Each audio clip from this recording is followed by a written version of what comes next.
bago tayo mag-secret file, ay ilike mo muna ang video na to at mag-subscribe na sa aming YouTube channel. Don't forget to click the notification bell para hindi ka nahuhuli sa latest episode ng DJ Rocky's Secret Files.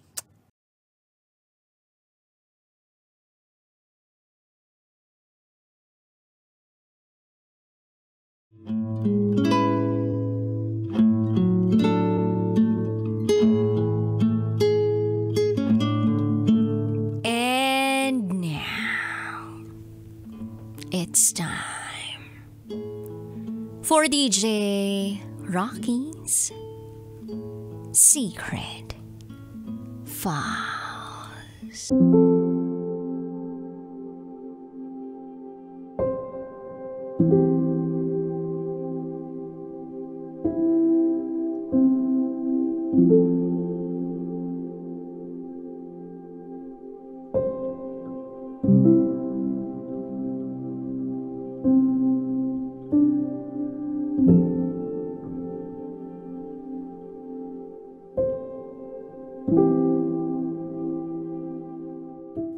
Sumaya ka lang saglit. Malaking lungkot agad yung kapalit.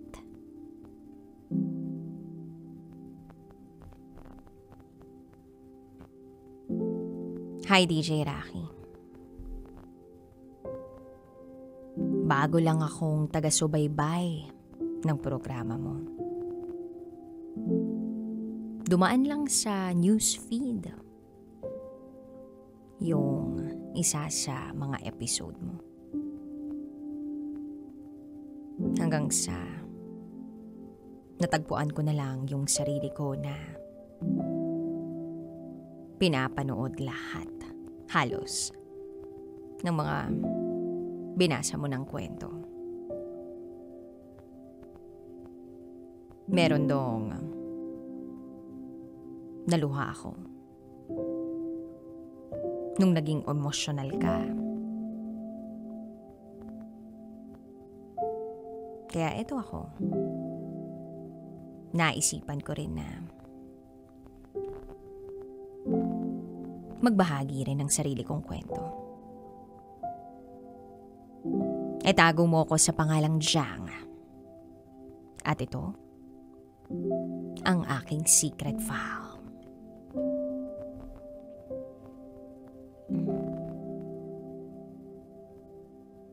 Sa kasalukuyan, 18 years old na ako. Morena, may itsura, at 5'3" ang height. Lumaki ako na merong broken family. Naghiwalay ang mama at papa ko. Pinagbubuntis pa lang ako ni mama. Sa awa naman ng Diyos, napalaki ako ng maayos ni mama. Then year 2022, 16 ako that time. Meron na akong live-in partner. Itago natin siya sa pangalang Louie. Sa pagsasama namin ni Louie, ng 9 na buwan, nabuntis niya ako. August 2022. 3 buwan na akong nagdadalang tao. Medyo nagkakalabuan na kami ni Louie noon. 1 buwan na lang sana, sasapit na ang September 7. Na first anniversary sana namin. Kaso hindi na kami umabot doon. Hanggang August 25 lang. Yun yung araw na sinukuan niya ako. Si Louie kasi walang trabaho. Tamad. Kahit nabuntis na ako, kahit na nagsama na kami, hindi kami bumukod sa mama ko.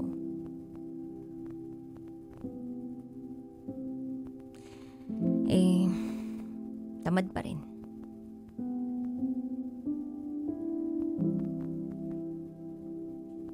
Nung eksaktong araw na yun, nakita kami ni mama na nag-aaway. Tinapunan ako ni Louie ng isang dahon. Sa pagkakita ni Mama sa malayo, mukha raw akong nasapak. Kaya nagbunga nga ang mama ko. Minura ni Mama si Louie. At ang sabi ni Mama,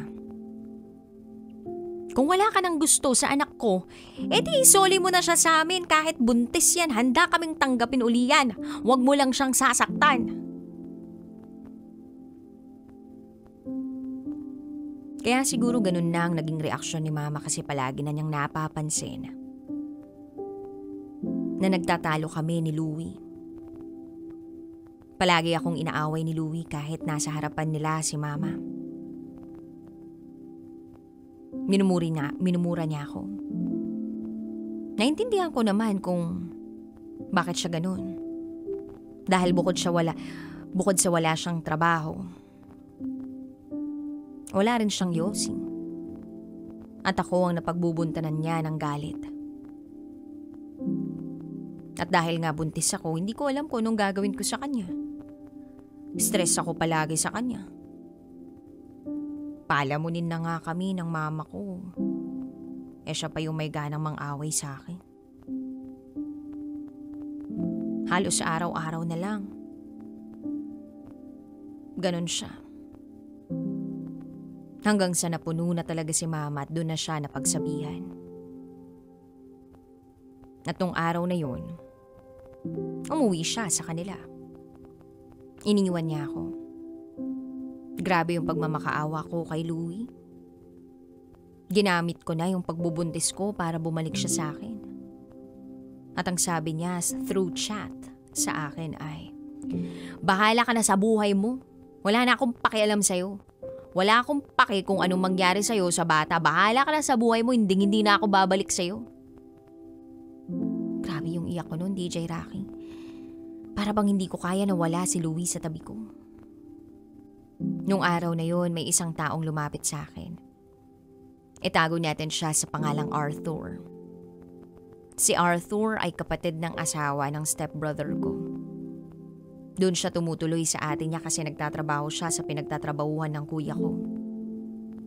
Since nung 13 years old pa lang ako, may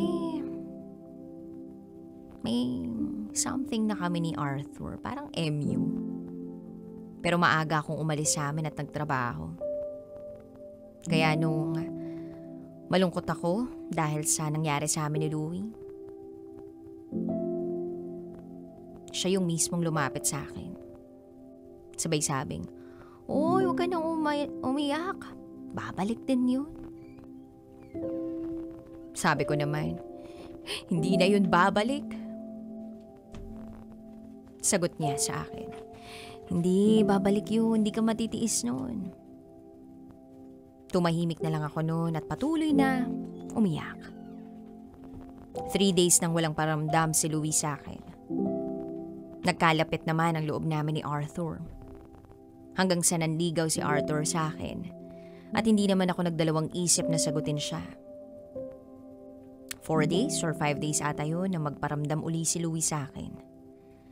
Nag-chat siya, hingi ng sorry sa akin. Sabi pa niya magbalikan na raw kami, alang-alang sa baby namin. Hindi ko alam kung anong gagawin ko noon. Gulong-gulo ako. Ang tanging nasagot ko lang sa sinabi niya ay, oo. Alam kong mali yun. Nagsisisi talaga ako sa pagsagot ko sa kanya pero wala na eh. Napa-oo na ako. 1 week later, bumalik si Louie sa amin. Nagsisigaw, lasing na lasing. Lumuhod siya sa harap ng mama ko, nagmamakaawa at nagsusorry. Nakikiusap na ibalik na ako sa kanya. Bukod sa kami na ni Arthur noon, nagmamadali kaming mag-empake para makatakas at umuwi kami sa probinsya. Dinala niya ako doon. Tinago para hindi na kami masundan. Galit na galit si Louie noon nang malaman niyang si Arthur ang bagong kinakasama ko. Alam niyo ba kung bakit pinili ko si Arthur? Kasi pinahahalagahan niya ako. Sa kanya ko nakita ang hindi ko nakita kay Louie. Lahat ng pagkukulang ni Louie, napuna ni Arthur. Lahat ng hindi kayang gawin ni Louie para sa akin ginawa ni Arthur. Hindi ako sinaktan ni Arthur, kaya napakaswerte ko talaga sa kanya. Mahal na mahal niya ako. Oo, aaminin ko, mahal ko pa si Louie. Iniisip ko na buo sana yung pamilya namin ng anak namin.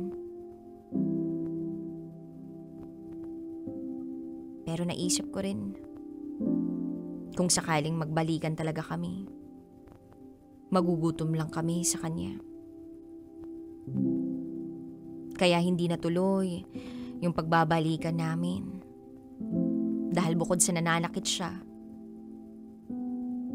nagdodroga pa.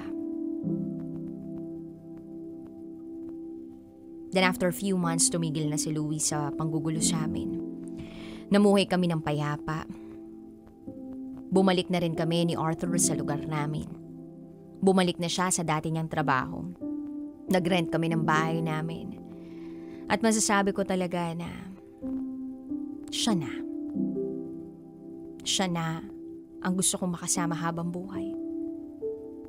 Napaka-responsable ni Arthur.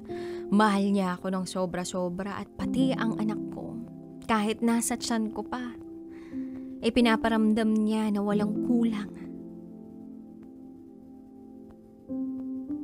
Kinakausap niya. At ang sarap lang sa pakiramdam na yung inihiling ko, natupad ng Panginoon. 3 months before, umuwi si Arthur galing sa trabaho. Wala ako sa bahay noon. Naputulan kami ng kuryente.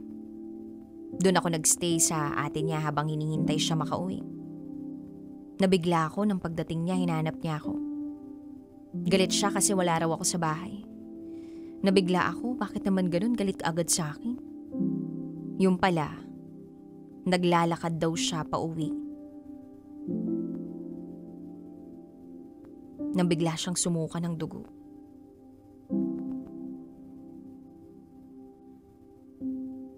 Nag-nosebleed din daw siya. Kinabukasan, nilagnat siya. Hindi ko na lang siya pinapasok sa trabaho. Akala namin, okay siya. Kasi bumaba naman yung lagnat niya. October 29. May mga naririnig akong tahol ng aso, pusang umiiyak. Gumising si Arthur ng 11:00 ng gabi at sinabi niyang, "Bi, nagugutom ako." Sumagot ako sa kanya ng, sige, paghahain kita.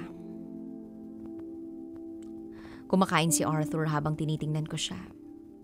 Pagkatapos nun, nakatulog kami uli. 3 a.m., nagising siya. Sabi niya, "Bi, kape tayo." Sagot ko, "Bi, madaling araw pa, inaantok pa ako, tulog muna tayo. Mamaya na tayo magkape." Hindi na siya natulog uli. Napansin kong mariin niya akong tinitingnan. Ayaw niya rin akong tumalikod sa kanya. Gusto niya na nakaharap ako at nakayakap sa kanya. Pagsapit ng 5:00, nauna siyang tumayo sa akin. Nagpakulo ng tubig at nagsaing na rin. Pinagtimpla ako ng gatas. Pagkatapos naming magkape, pumunta ako sa tabay. Kasi sa tabay lang ang meron sa amin, wala kaming gripo. Naglalaba ako noon 8:00 ng umaga nang may narinig akong nag-psst. Lumingon ako at paglingon ko si Arthur pala. Lumapit ako sa kanya. Paglapit ko ay may isang tuldok na dugo sa sahig namin. Tiningnan ko siya. Nagno-nosebleed na naman siya. Nataranta ako noon. Nandun sa pintuan namin yung pamangkin niya. Sabi ko, "Do, tawagin mo mama mo, sabihin mo, nagsunggo si Tito." Agad naman sumunog yung bata. Tinawag yung mama niya. Pagdating ni ate, dali-dali din akong tumakbo sa kanila para tumulong o humingi ng tulong. Dali-dali tumakbo si mama sa bahay namin at pagdating ko sa bahay, nakaupo na si Arthur sa sahig. Sobrang putla at nakanganga. Wala nang malay. Pumikit na ang mga mata niya. Sinugod namin siya sa ospital. Ang tanong ng doktor sa akin, kaano-ano po kayo ng pasyente? Sagot ko, live-in partner po, Dok. Maya-maya pa, ay pinump na siya. 1, 2, 3, clear! Umabot ng 1 oras yung pump nila kay Arthur hanggang sa lumapit na yung doktor sa akin. At ang sabi ay, Ma'am, I'm so sorry. Hindi na namin.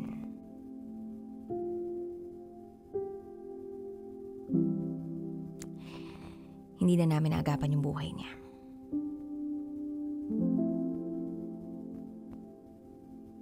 Hindi ko alam kung paano ko ipoproseso lahat ng yun, DJ Rocky. Pero ang tanging nabanggit ko lang ay,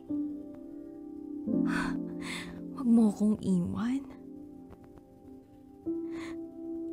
Hanggang sa nagmamakaawa na ako. Inahalikan ko si Arthur. Niyayakap ko at ang sabi ko pa ba, babe, wag mo akong iwan. Marami pa tayong mga plano, di ba? Mahal mo naman ako, di ba? Please, wag naman. Gumihising ka naman, babe. Nagwala ako sa ospital. Grabe yung mga luhang dumadaloy sa mukha ko. Hindi ako makapaniwala na sa isang iglap, iiwan niya ako. After 1 hour, dumating yung ate ni Arthur.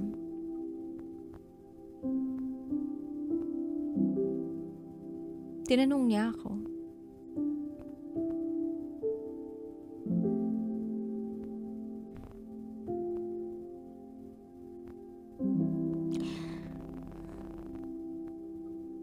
Okay ka lang? Alam ko hindi. Kailangan na natin siyang ipaimbalsa. Sabi ko, te, wag muna. Pero ang sagot ng ate niya, hindi pwede, babaho siya. Sabi ko, hindi, baka pwedeng paabutin muna natin ng 24 hours kasi baka magising siya. Baka magising pa siya. Natapos yung araw na yun na wala akong kagana-gana. Gusto ko maglasing pero hindi ko magawa kasi buntis ako. Hanggang sa nailibing na si Arthur, yung baby ko. Yung baby ko. Hindi na umiikot sa tiyan ko. Hindi na lumilikot. 5 months, running to 6 months. December 8, umuwi kami ng ate ni Arthur sa probinsya nila. 40 days na ni Arthur. December 9, madaling araw sumakit yung tiyan ko. Binaliwala ko lang. Hanggang sa hindi ko na matiis yung sakit, sabi ko sa ate niya, ang sakit ng tiyan ko, parang manganganak na ako. Sagot ng ate niya, di ba 7 months pa lang yan? Sagot ko, basta ate masakit na. Dalhin niyo na lang ako sa ospital. Few hours later, may lumabas ng brown water. Sinubukan tingnan ng mga midwife yung baby ko. Hanggang sa isa sa kanila na sinabi na sa akin, Ma'am, I'm so sorry. Wala na po yung baby mo. Sa oras na yun, humagulgul na naman ako. Eto na naman. Parang gusto ko nang tapusin yung buhay ko. Sabi ko, sana mamatay na lang din ako. Wala nang kwenta yung buhay ko. Lahat na lang kinuha sa akin. Sabi ko, Lord, karma ko ba to?